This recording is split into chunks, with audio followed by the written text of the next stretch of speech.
I have carefully listened to you, Prime Minister, for 30 minutes. For me, even when you have spoken an hour, I would have silently listened to you. But you didn't talk about the ruling of the Constitutional Court, because the ruling of the Constitutional Court is very clear.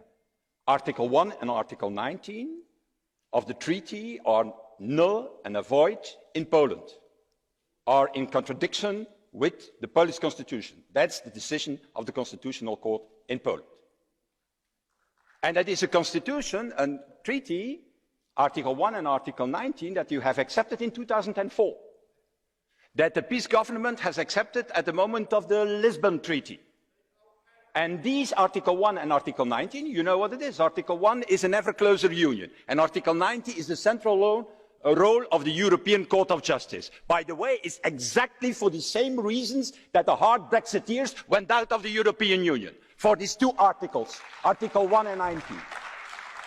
So, the sinister game that you are playing is very clear.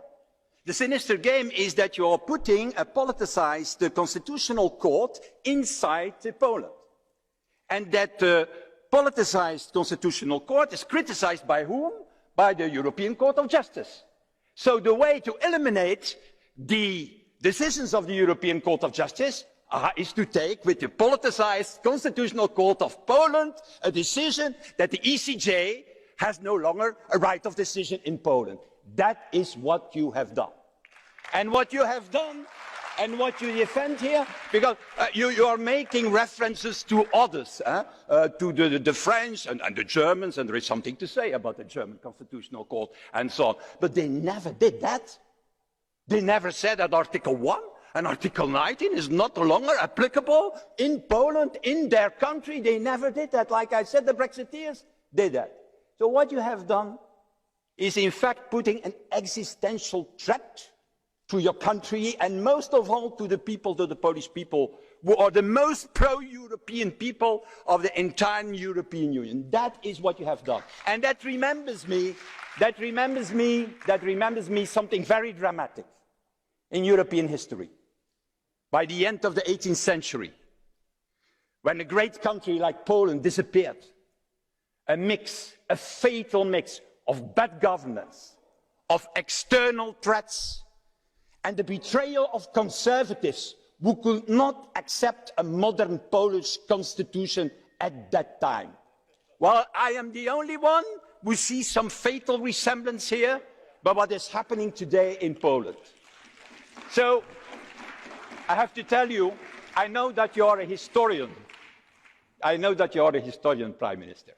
So I wanted, in fact, to start my speech and to end my speech with a classic historical book, The March of the Follies of Barbara Tuchman, because it remembers me what is happening in Poland today.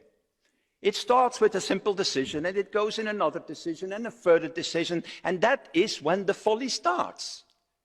It's in fact not people who want that, not the ordinary Polish citizens, it's the ego of big power players who are not thinking what will be the disaster at the end of the story. So my wish, Prime Minister, is please come back to these stupid decisions and end, together with the Polish people, this march of the folly that you have entered in 2050.